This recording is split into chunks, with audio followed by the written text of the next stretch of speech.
AEW Dynamite coming to us from Atlanta, Georgia. Last week was an episode to forget. This week, much better, I would say, from AEW. I think they at least wove the Copeland story, or Copeland into the main story better this week. It's still not all the way where I want it to be, but it's at least Jay White recognizing I need to try to beat the Death Riders, and to do that I need to bring in Adam Copeland, and so we're working together on this. It's like at least it's woven in a little bit more than just Cope wants the shiny thing that's maybe in the briefcase.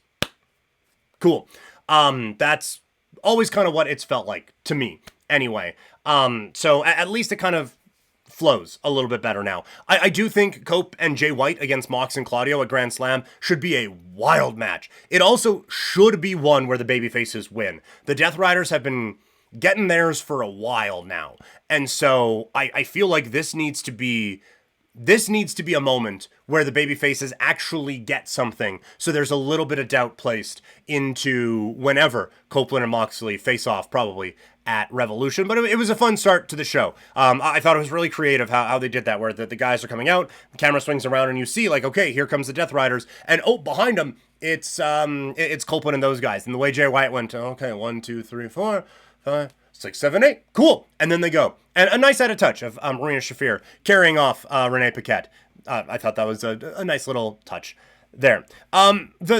The Will Ospreay, I know I just said I'm going to be more positive about this one. This one I didn't get. The Will Ospreay, Mark Davis thing. So they have a match. It is Will Ospreay against a member of the Callis family to be named later. And I think we all kind of knew that there was going to be a surprise or something along those lines, right? So, okay, fine. And then it's Mark Davis. And it's like, you know what? He's converted him to the dark side. Fine. Mark Davis came out against the Callis family and was really pissed off at Kyle Fletcher, but now Kyle Fletcher has shown him the light and the air of Will Ospreay's ways, and that's the story. Okay, fine, I can get my head around that. Until we get to commentary, and Don Callis is going on about how, well, Mark Davis was, I'm getting it right? It's Mark Davis? Well, this guy was hurt. He, had... It's so dumb. He had Kyle Fletcher, he signed conservatorship away, so Kyle Fletcher had decision-making on Mark Davis, and so Fletcher signed him up with the Callis family against his will, which would be fine if Mark Davis was in a coma. He had a knee injury. I've had a plethora of lower body injuries. I have not once had to sign decision-making abilities away to anyone. This was... Huh? I didn't get this at all. Also, he's been back since the knee injury and fought against the Callis family. So, to me, this was way overthinking something. And it's funny because they will way overthink the small stuff. And they will way underthink some of the big stuff. And this was just what the fuck? There was just such a simple way to do this. This wasn't it. This was off. This was a terrible storytelling device. But again, overall, the segment was fine. The match was okay. We get the Omega comes out and he, goodbye, bang, and a bunch of pyro goes off and we all have a jolly good time about it. But what the fuck was any of that? I hated that explanation of it. Anyway, the Hounds of Hell, I think they're being called now. Brody King and Buddy Matthews taking on Takeshita and Kyle Fletcher. I really like Brody and Buddy as a tag team. And specifically, I am at a point whenever Brody King comes on my TV, whatever I'm doing, I stop and I watch. He is that good. He is so good. And he is must-watch TV. I don't love that his team loses here, but the Callis family is the one with the story right now, so... is what it is, but there is a real future with Brody and Buddy Matthews as well. Buddy getting a title shot out in Australia. The Hurt Business comes out. This isn't a blow-by-blow, by the way. This is just kind of the things that I remembered from the show and put them on paper. The Hurt Business comes out, congratulates Private Party. They were just in the wrong spot, wrong time. No shit. And then the Guns come out, and they challenge him. And I thought this was a good promo. Couple things, just old school wrestling things, which, I don't want to be too old man, whatever. I know this chair kind of rocks a little bit, but I'm not old man on the front porch on his rocking chair. But you have the Hurt Business. Their whole song is We Hurt People. And the crowd was chanting it. That was cool. But these guys come down And they get right in the faces of Bobby Lashley. And the first thing, all right, we'll get to you guys in a second, but first, guns up, blah, blah, blah, blah, Atlanta, da, da, da, da, da, da. He does his catchphrase thing with the guns up thing, which is a cool thing. But at that moment, if we're having a stare down, and I'm a big muscular man, and my whole thing is that I hurt people, and you turn your back on me to salute the crowd, I'm gonna punch you in the back of the head. So it was just a little thing. I was like, why are they not attacking them right now? This is so dumb. But that is the overthinking part that I'm doing, and I don't need to do that. That is not a story flaw on them. That is just I think too much about some stuff when it comes to professional wrestling. I think good promo here from that, right? Like, I have never been the highest on the guns, but I thought this was good. It was a nice, good promo, gets the attention back, and, like, MVP, a couple ass boys, and, like, you're damn right we're ass boys. And so I do wonder with the breakup of Private Party if Billy Gunn comes in now to even the score with the Hurt Business at some particular point here. So that could be the way that this is going, but I thought they did well.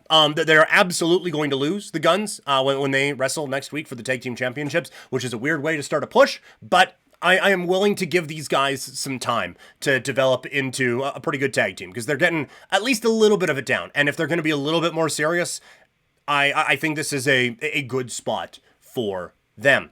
Toni Storm, Mariah May, and Queen Aminata with a really fun segment. Seeing reaction online, I mean, everything with AEW is polarizing, but a lot of people didn't like this one. I really enjoyed it. I thought Toni coming down as Mariah May, it was a really fun touch, and it's only good if Mariah May sells the shit out of it, and sells the shit out of it she did. She couldn't have been more flabbergasted and couldn't have hated this any more than she did in that particular moment. And so, okay, cool. Mariah May is pissed, but then, like, Toni Storm does this in such a great way that it really catches on. And then Queen Aminata is mocking Toni Storm, who's mocking Mariah May, who's pissed at everyone. I thought the whole thing was really entertaining, and I thought it was a nice, fun way to kind of advance things without actually advancing things too far, but it was a really solid way to put together this feud. So I thought it was good. Aminata got enough in here that she wasn't just like an afterthought or anything like that. We flashed to Serena Deeb because everyone needs to have something going on, and those two are in a feud now, apparently. I still admit I don't love the Harley Quinn stuff. I don't love that she's going for, well, I should say this. I find her really entertaining. I don't love that this is for a championship, the TBS title. Like, she got her first win on Collision, and now she's going for the championship, potentially. I hate that. I don't like that. I think that you are trying to build up the women's division and trying to convince people that you are taking it seriously. This is not the way to do that, in my opinion. Again, I find her wildly entertaining. I think she's really, really funny, but I just think that for a championship feud at Grand Slam, which isn't what it was supposed to be, we know this, but for some kind of a TBS championship feud, I don't like it that much, to be perfectly honest with you. And maybe this is a way that Brickhouse comes back and costs Mercedes Moné, and they go off into a heated rivalry and whatever. But Mercedes is actually building a little bit of momentum. You wouldn't know it from the crowd reaction last week, but she's at least building a little bit of momentum. I feel like something like this can kind of veer you away from that a little bit more than they need to. But again, cannot stress enough. Cameron's really entertaining. MJF and Dustin Rhodes. I guess we're just doing the MJF Legend Killer segments at this point. It's fine. They're entertaining. Dustin, really aggressive promo from him. I mentioned before, I didn't love the Owen Hart stuff.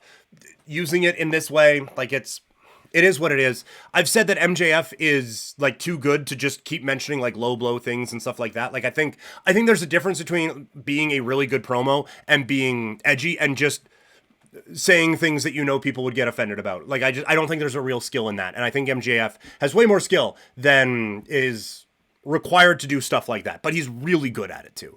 So I'm talking out of both sides of my mouth here a little bit. But again, one of the things, and someone brought this up in the comments on YouTube, a positive one, kind of. It was mainly positive. But they said, like, there's some predictability here that is hurting things. And, like, WWE, and I know that the people compare the two a lot, but just follow me here. WWE, going into WrestleMania last year, we all had a pretty good idea that it was going to be Roman, once the whole Rock thing settled, it was going to be Roman going to WrestleMania and Cody was going to go against him. And that it was going to be round 2 of the story and all of that. But there's this stop at Elimination Chamber, or was it Elimination Chamber? I think it was. Either way, it was the Montreal pay-per-view. And we all felt that Sammy's going to win this. Sammy could win this thing. And didn't, which was the predictable outcome, but they at least built it up to a point where we bought that Roman could lose this and Roman was in danger. And this is the problem with AEW right now, is that we all have this assumption that we are gearing up for Omega or Ospreay, or both, to go up against Moxley for the soul of AEW, and then either involved in that as well, or after that is going to be MJF.